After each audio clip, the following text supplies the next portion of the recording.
In 2013, Kat Bonner lost her mom in a tragic car accident. She figured out how to manage her grief and is helping other women do the same. On this podcast, you'll hear from other women who have lost their moms and discover the exact coping strategies you need to get through the day and be in the best place you've ever been. Don't miss another episode. Subscribe today. More information can be found at katbonner.com/podcast. And if you'd like to join a group of like-minded women, head to Facebook and search for the Life After Losing Mom community. Lastly, if you're looking for help managing your grief, book a complimentary connection call at katbonner.com. So before we get started with the episode, I just want to share something with you. I'm sure you've heard multiple times that grief is an individual process. Well, the people you heard this from aren't wrong, because it very much so is. You're probably wondering, how can someone help me when they grieve differently than I do? That's why I'm so passionate about one-on-one coaching that is totally customized to you and your pain points. I let you guide me to ways I can help you. I can only take on 3 clients at a time, so the spots are limited. I'd love for you to tell me how I can help you in your grief journey.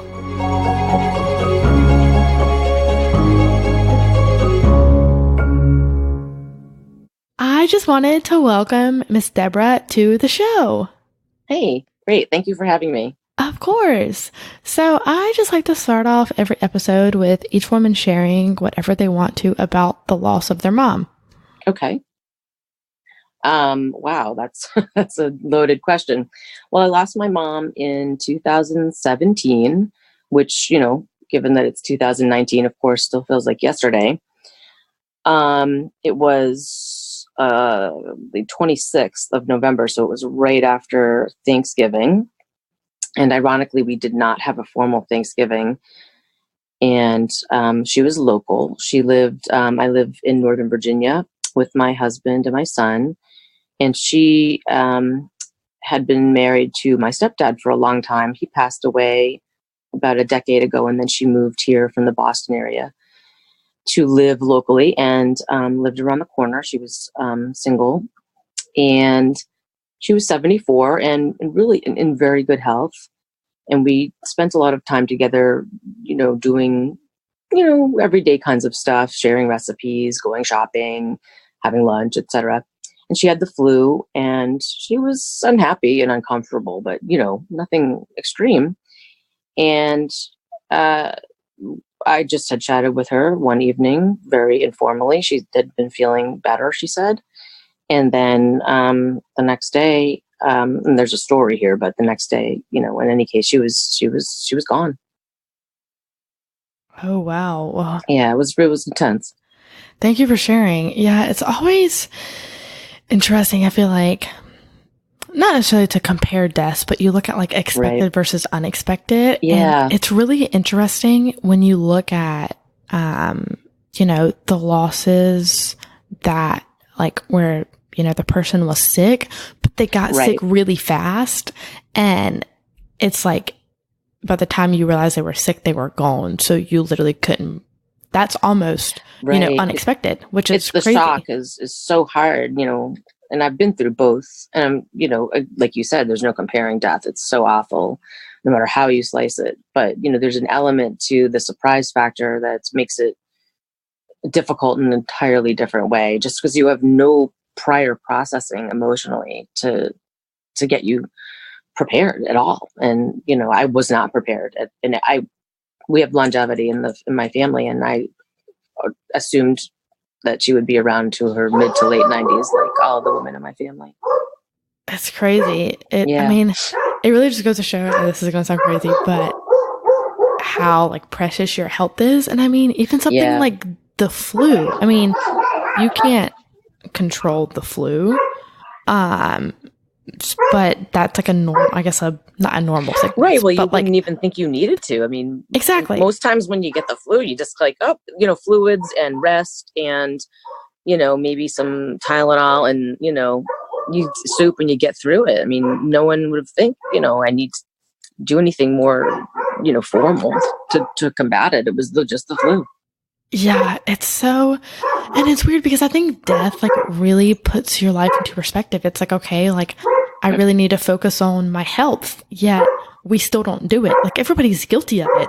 And it's like, oh, why is that? I don't know. It's probably it's not always even about it being a balance. We all have great ideas about our health. You read Facebook and the internet, and oh, geez, we have to do this, that, and the other. And then real life is real life. Taking Exactly. care of your health is certainly a priority. But there's we're all very busy. Yeah. Oh my God, that's so funny. So let's see. It seems like your mom like got pretty sick pretty fast. Had she gotten the flu before? Like had she been sick? Yeah, I mean, she had like bronchial issues, and she had issues with getting like recurring colds and a lot of things like that. And I was, mildly concerned. She was also pushing herself too hard. So I felt that a lot of it was because she was pushing herself too hard, both sort of what I call in an A mode level, which is sort of in your regular life. I mean, she was just working too much, and she was around kids, which, is a lot of germs, but she was also really doing a number on herself emotionally by just beating herself up constantly and worrying so much that, there were times that I, it was clear, I would say to her, Mom, you're worrying yourself to death. Like you're getting sick and you're worrying, it's making it worse. It's one thing to be feeling bad. And, I understand that in a physical, so like I said, A mode level, but an emotional level and what I call a B mode level, you are making this intrinsically worse on yourself, and you're, worrying is a killer. It's just, you're hurting your body. Oh yeah. Like if people are like, you're like going to worry yourself to death. It's so true. Which is crazy because worrying just means you care. And it's like, oh, okay, where is the balance? Something's got to give. She had a really hard time with balance, and her fears about death. And this is another, area I can go on about, or, could as the interview progresses. But, she spent a lot of her time worrying about her health, even prior to this particular bout with flu. And it was obsessive, it was compulsive, it was unhealthy. And we talked a lot, the two of us, about that, and about how, she had an irrational fear of death, and it led to some, really obsessive worrying, which ultimately, in her case, I feel led to her death. Yeah, it's interesting that you say that. And I wonder, did she like get sick a lot each year? Like, did she struggle with like maybe like autoimmune like stuff? She didn't have anything like an autoimmune, because I did at one point, she and I did have her do some more formal testing, and she had bronchitis at one point. She was hospitalized very briefly, and they did, the battery of tests. And so, yes, she got sick a lot. Big yes to that. But anything more underlying? No. She was healthy. No cancers, no, she exercised, she was active. She didn't have autoimmune. She didn't, she was aging really well.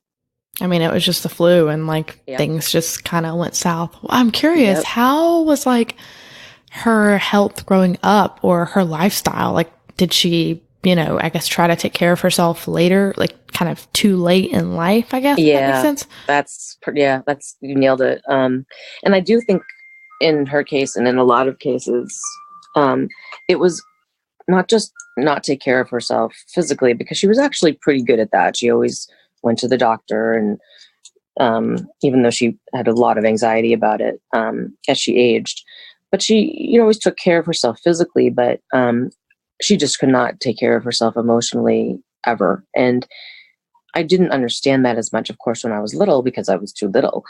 But as I got older and the dynamics of our relationship changed, I really came to understand from looking back at how she really had no idea how to take care of herself emotionally at all.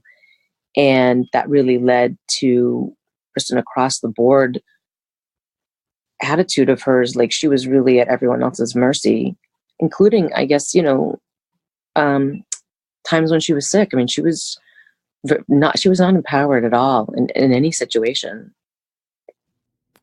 It's interesting that you bring up her, like, I guess, like mentally healthy, because it is so important. I literally like cannot stress that enough, because so many things in life are about mindset and like your mentality just around everything that happens. So do you think that like maybe her like decisions in the past regarding, I wouldn't say self-care, but regarding like lifestyle and health, like maybe contributed to her sicknesses like in the future?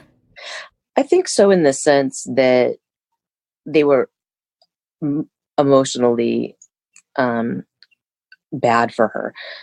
Like I said, growing up, now that I reflect, she never, she always went to the doctor and she ate well and took, medicine she needed to, and exercise and all of this. But, she had a series of really unhealthy relationships with her parents, her two spouses, friendships, other people along the way. And she really set herself up to be the doormat in so many situations. And it again ties back into her sense of just needing to be a doormat, people please.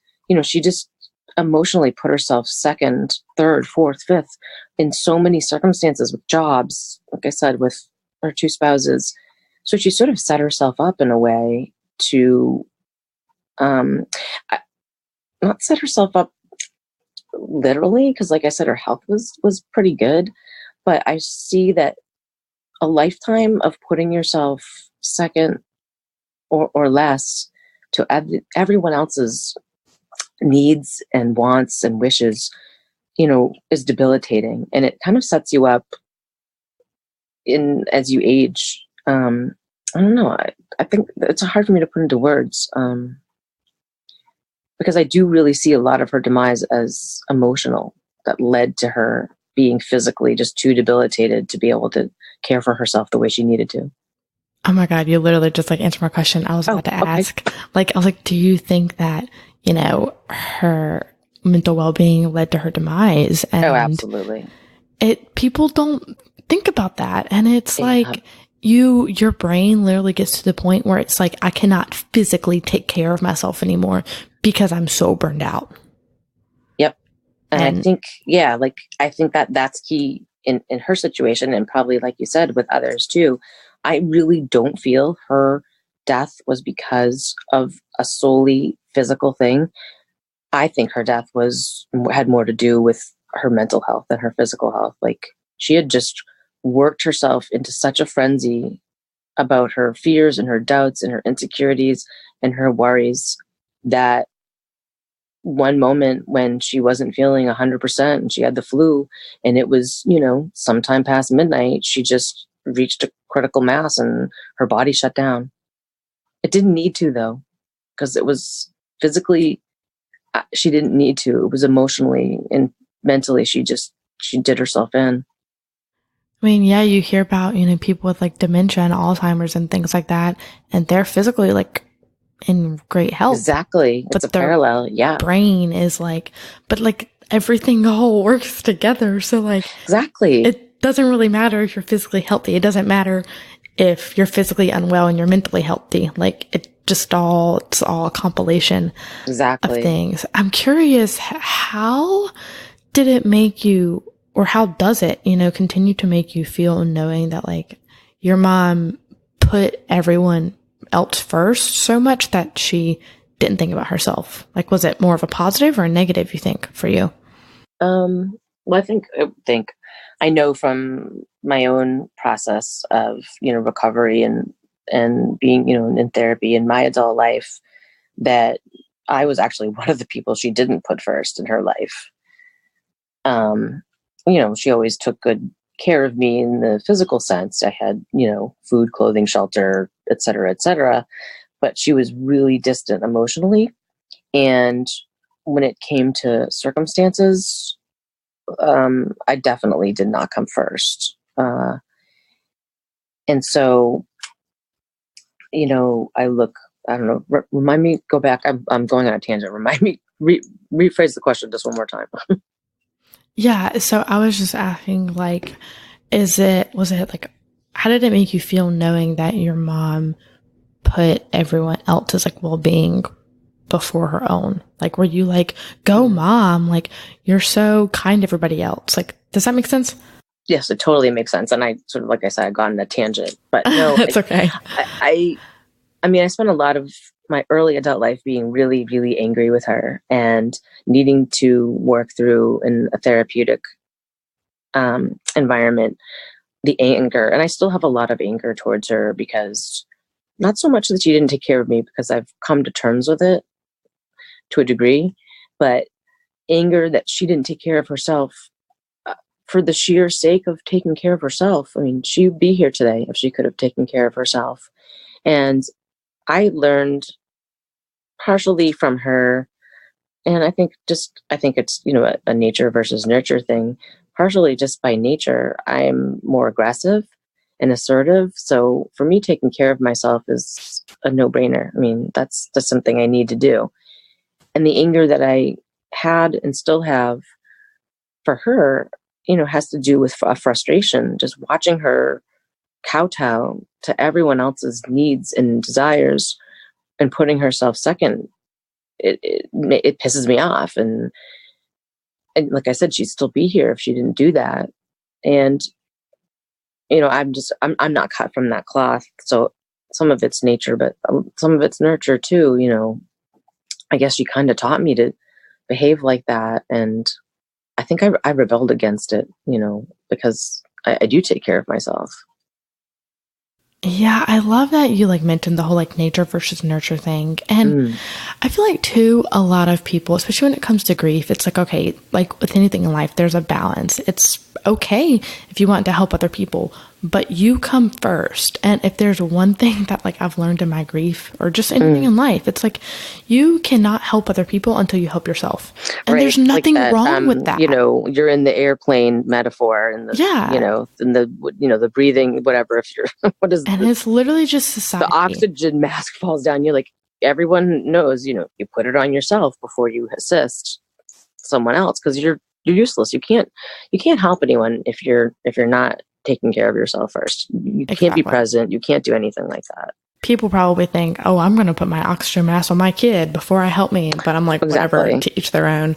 But it's like, and it's just society just basically getting in our heads and making us think that we're selfish. But you taking care of yourself is not selfish. And that is literally my biggest pet peeve. I'm like, no, I put myself first and I'm freaking proud of it. Exactly. Don't be a little dickhead. Like, yeah, I mean, it's interesting because I think as women, especially in this culture, there's a lot of mixed messages. So there's like lip service to, being empowered. And like I grew up in the 70s and it was women can do whatever they want and we can have it all and have jobs and this, that, and the other. But on the other hand, there's still a lot of pressure to be the second, not second, but, be the caregivers and be the caretakers. And by default, that leaves you oftentimes in a position where you're not taking care of yourself. So I think there's a mixed message, and I think it's confusing for women. And I think there's a lot of pressure. And I think it's, they quote unquote say you can have it all, but I don't know that that's really true unless you're being really mindful and taking care of yourself and balancing things because, like I said, lip service. Yeah, is exactly. a powerful I don't word, think it's possible to do everything. Right. So it's so funny that you like third generation in there, or not generation, the whole like women being a caretaker, because that was exactly what was coming to my mind. I'm like, literally, once again, society has this idea that women should take care of everyone else. And I'm like, no, why? Who the heck gave you that idea? It's so false. Well, when they do that, it's an historical thing too. I mean, women have been the caregivers for, centuries. So it's a natural progress. are going to be the caregivers. So that's been our role. So it gets, I think, tricky, confusing, and complex when it's in a modern time like we're in now, and we're still considered, the caregivers, and we're expected to have this role. And on the other hand, we're more liberated, and, there are more choices for us. It's made it more complex, really, in a lot of ways, and not as empowering or as easy as others might think. I think it's very confusing. Oh, yeah, it absolutely is. So I am curious, how long would you say after your mom's passing did it take you to realize that like her kind of pass was a part of her demise? Well, I didn't see her death coming, but I knew it the moment. I mean, I knew it from the time she died. I mean, I've talked extensively with family, especially one of her sisters who I'm very close with, and a cousin of mine who was very close with her as well. And, we can't reiterate enough. And we all, agree that, she, really did this to herself. And, I don't know, do me a favor and say that again, because I definitely. Yeah, no, I was just asking how long did it take you to realize that, your mom's pass led to her demise? But you said It was pretty instantaneously. Yeah. So that's interesting. Yeah. In the sense that, I mean, there was no question from the moment she died, this could have been prevented. She didn't allow it to happen, and she couldn't have, because she didn't have the wherewithal to take good enough care of herself to say, I need help. And it was clear when I was, immediately thereafter, and I'm with my family, and we all saw it, it was, and even in retrospect, it sadly makes sense. I mean, it's almost not surprising now that she passed, because she didn't have the tools to take care of herself. And she wasn't. Yeah, how did that I mean, I know you said it made you angry with her, but do you think that it was a catalyst for you to make, lifestyle changes, even if you were already taking care of yourself? How did it affect you? I'm still, you're not surprised given the line of work you're in. I'm still in shock, and I'm still processing it. And I don't have enough distance from it yet to say it's influenced me to change in X, Y, and Z kinds of ways, because it still feels too close to me, and I'm still kind of in shock. And I'd already sort of been on a path that was very different than hers anyway. Mm-hmm. And that's part of some of the discussion I've had with my close family is, we're all, imperfect, and we're all human, and, we're women, and we have a balance in our lives. And, even as hard as things are, and, we see the cup as half full, the glass is half full. And we, are able to find the joy in between the, hard times or the moments of sorrow, and see and have, we're optimistic and enjoy things and be present in the moment. And we talk a lot about how my mom never could do that. I mean, she was not able to be present, not able to stop and experience the joys. She was so focused on the negative all the time. And that's just really unhealthy. And there's a degree to which we all talk about it and really just can't understand where she was coming from, because we all are able to enjoy each other and enjoy our families and enjoy our lives. And I think we have a really hard time wrapping our mind around the fact that my mom couldn't see beyond the negative at all. Yeah, that's so interesting that you say that. It makes me wonder, you lived before your mom passed a healthy lifestyle, but do you ever think about, I guess, how your lifestyle would will be different in the future? Are you like, oh, I'm absolutely going to make sure I put myself first so this doesn't happen to me type of thing? Or is it just not in the back of your mind? Is it not in your mind at all? Well, it's something that's in my mind, but it was something that has been in my mind prior to her passing. Okay. I jokingly say I have, my quote unquote advice for women, one is, and this is huge and it comes directly from her circumstances, own property. As a woman, I think it's really important to own property. And I'm in a situation where I've been married for a pretty long period of time. And, I've planned along with my husband for, what will happen if he passes away before I do. And, there's a secure plan in place, a formal plan financially, and there's property involved. And one of the massive things in my mom's that was not in her corner was she and my stepdad, prior to his death, didn't plan for her retirement. So she had no money, no property. I mean, she basically had nothing. And, this was a huge source of worry for her, a huge source of stress. Money, we all know, doesn't make us happy, but not having it sure doesn't, sure makes you unhappy.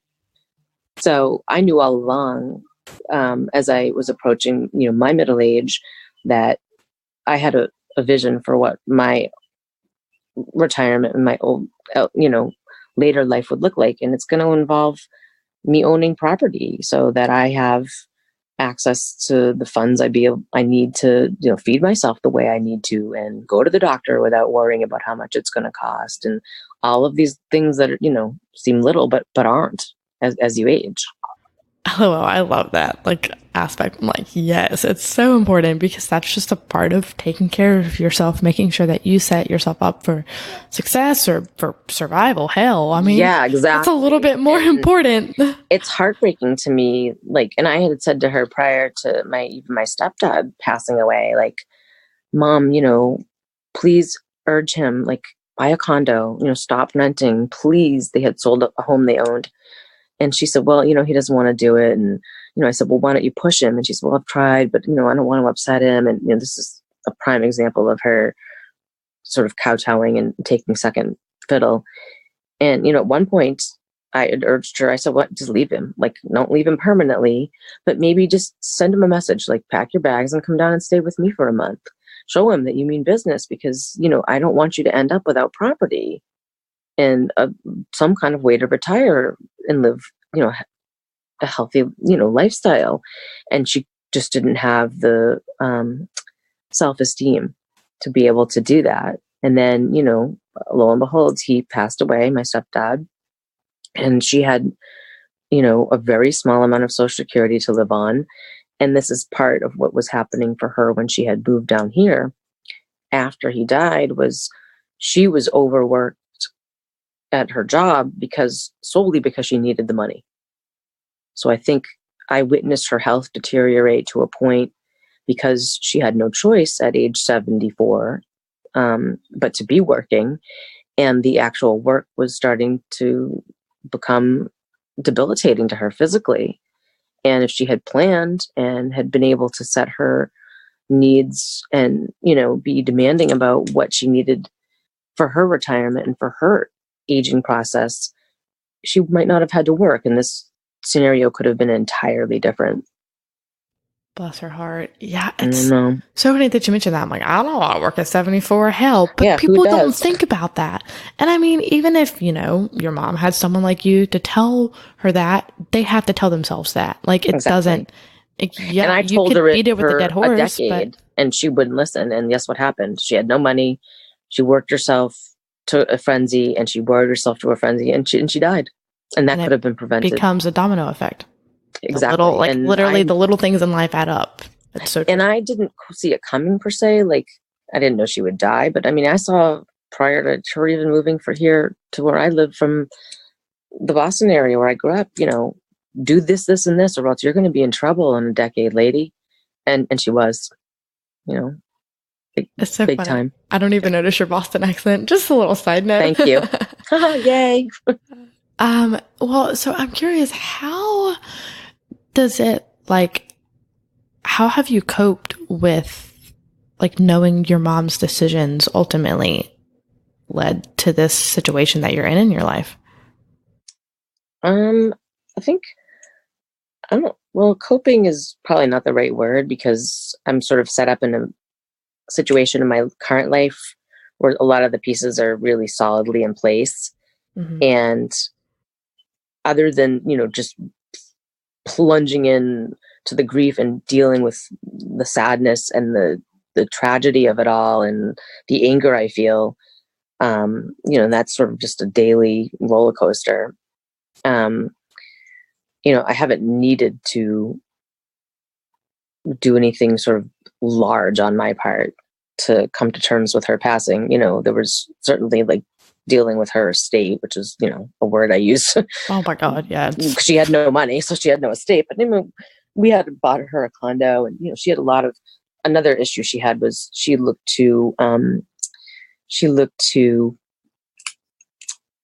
material possessions as a way of making herself feel full and whole, which of course never worked. And we had hours upon hours of dialogue about her, addiction to buying things. And it was such a double-edged sword in the sense that she's spending money she didn't have to begin with. She's not really getting what she needs, which is, she needs emotional. So she needed something emotional. Obviously she didn't need, another set of, new dishes.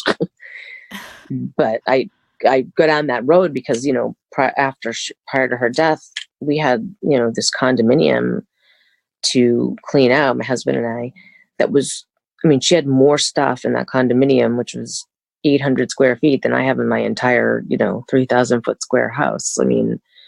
It was, so dealing with that was hard, because it was not easy to basically throw your mother away. I had to just throw all the stuff away that she had bought to make her happy and didn't. And it was really hard emotionally. But other than sort of, in dealing with deciding, what we were going to have her cremated and what to do with the ashes and, sort of, I haven't had much to sort of cope with other than just this incredible loneliness and sadness that I feel. I have a really solid present day life. So I think that's made it a lot easier. Yeah, it's interesting that, sorry, I literally used the word interesting like 20 times, that you mentioned how you were saying it was hard for you because you felt like you were throwing your mom away. It really breaks my heart thinking that she thought that these material things would make her happy because so many people think that way. And you're like, oh my gosh. So what, I guess, emotions really came from, this realization of these actions ultimately, led to this? Was it more anger or just depression, loneliness?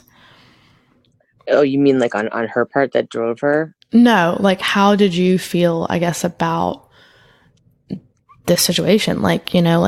Your mom's decisions leading to the situation that you're in. Obviously you're all gonna, feel different ways at different times, but I guess ultimately, when you were going through her things and that sort of thing, tell me more about that. What was going through your mind? Well, first of all, my husband did a lot of it and I sat out a lot of it. I'm lucky he's amazing. Because there were days when he would go over there and just throw away, he could literally just cart things from her condo to the dumpster. And I'd just stay home. I just couldn't handle it emotionally. Mm-hmm. But, when I did participate and I do think about just conceptually, I'm throwing my mother away and what that was about with all of this stuff that she didn't need.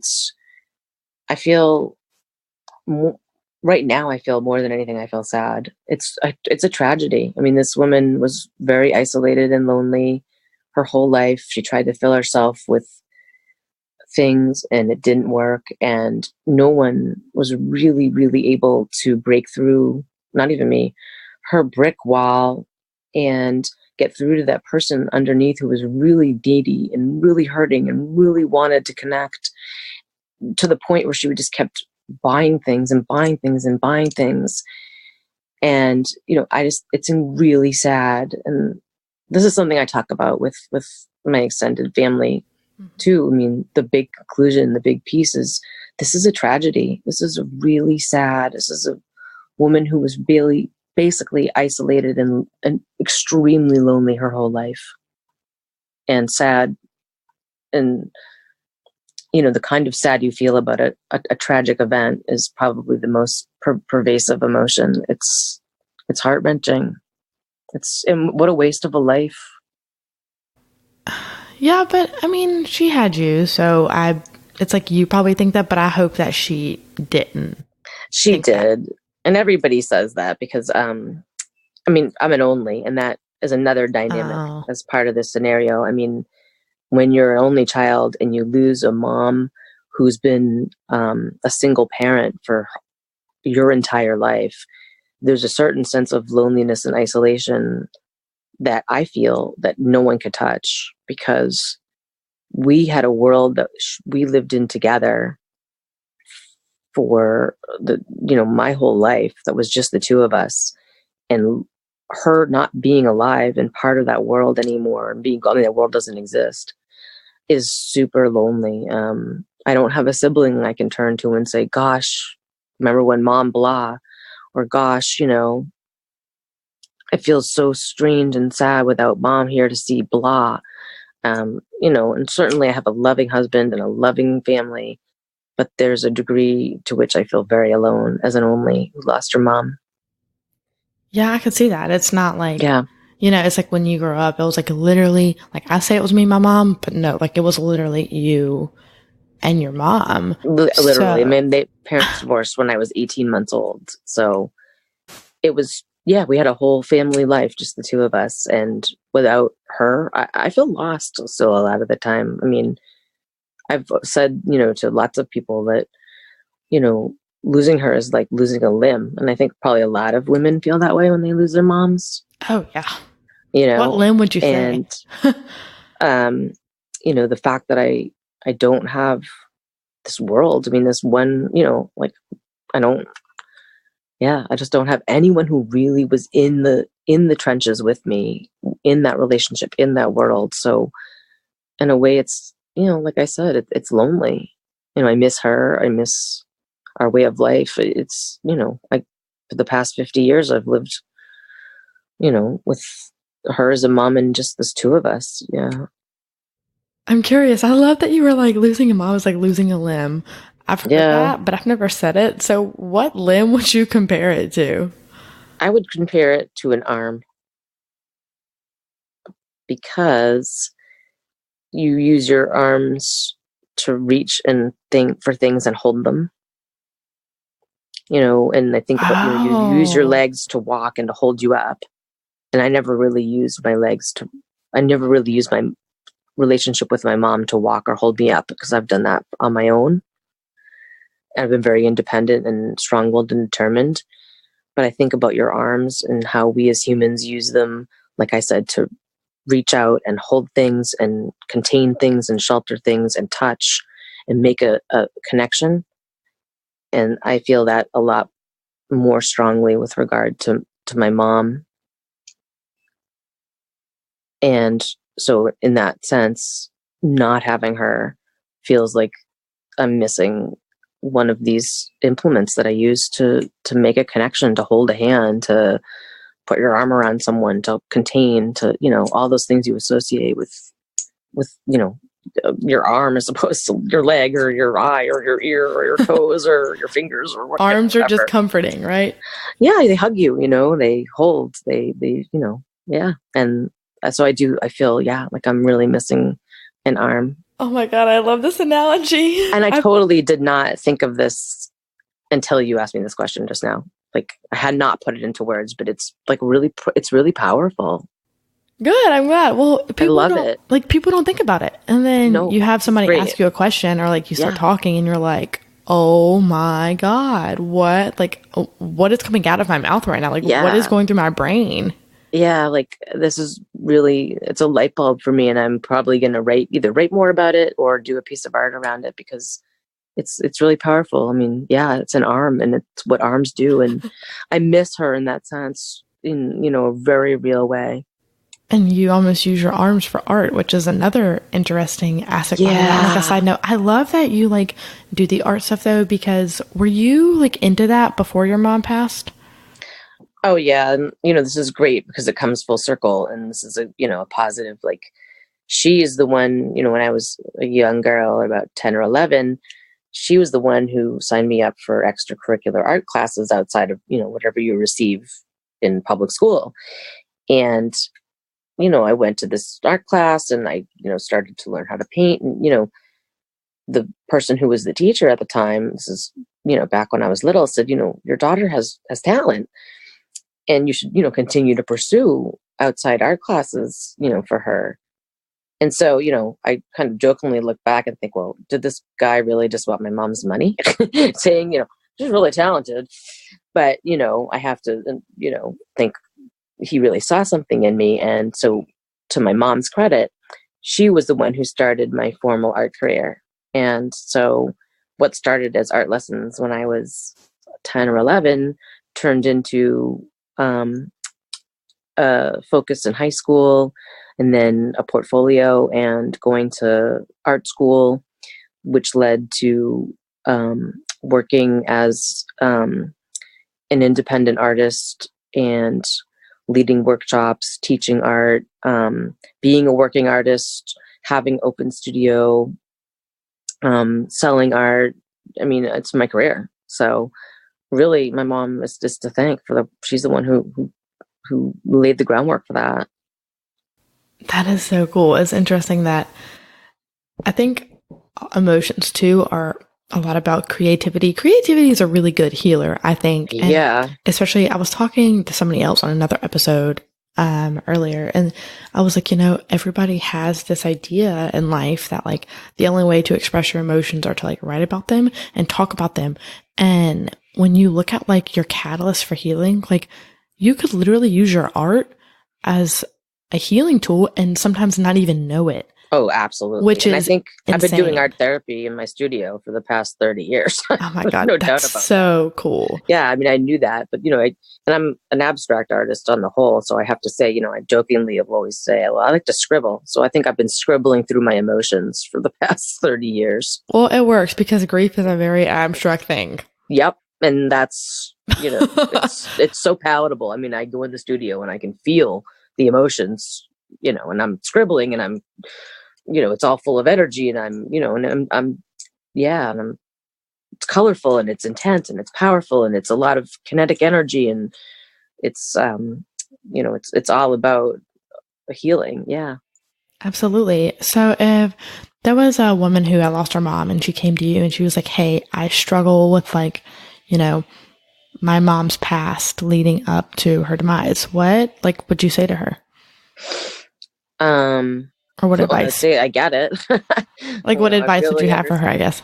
Well, I mean, I wouldn't have any specific advice for that person versus another person who came to me who was grappling with some kind of loss or grief or issue, because my knee-jerk response is always, you know, use art or use creativity as a tool for healing, because it's just worked for me for my whole adult life.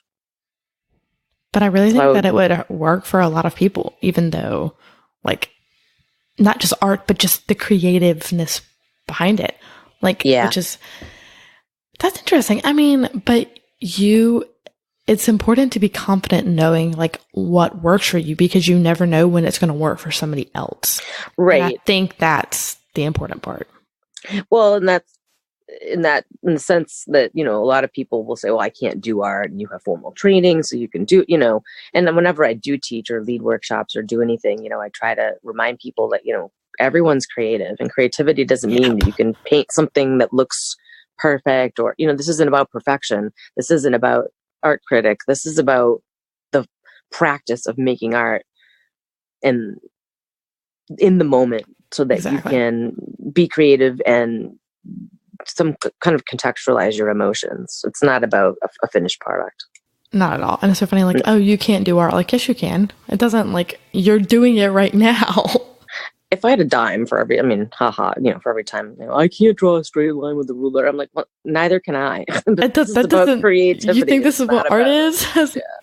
So, my default, but I also, gardening, I think, cooking, there's a lot of ways to be creative and express yourself, not just, fine art per se, but they're all creative. It's just about being creative, I think. That's when you just have to talk to somebody and get for different ideas. And you're like, wow, there's so many things I can try. Oh my God, I didn't know this. And then when you find the one that works for you, that's when you tell other people. And that's when you just kind of like keep the ball rolling. So.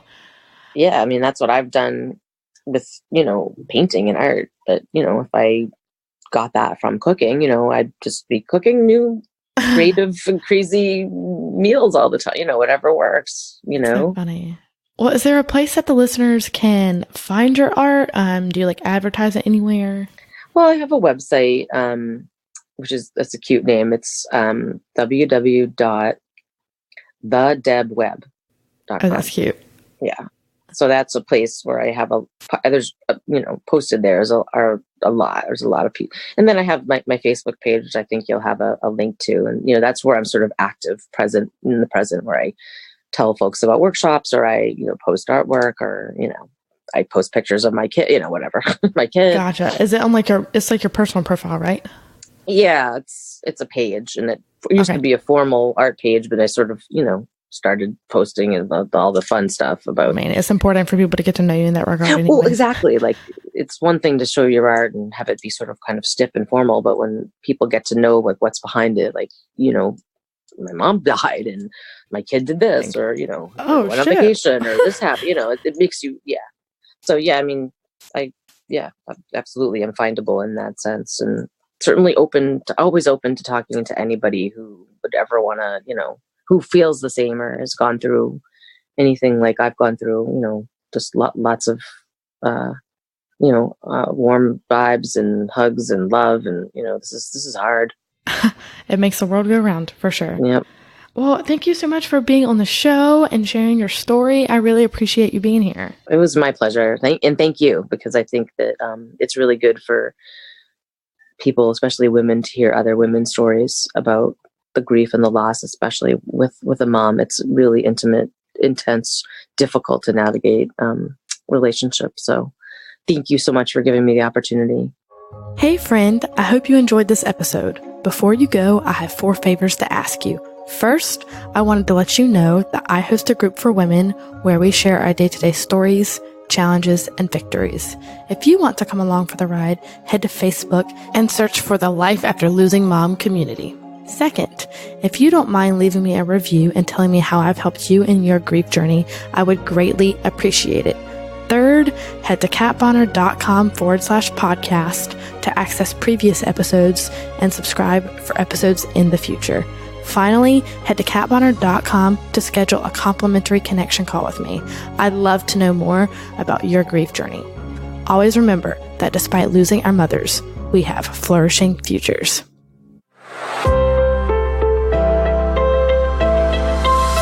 This has been an OutsourceYourPodcast.com production.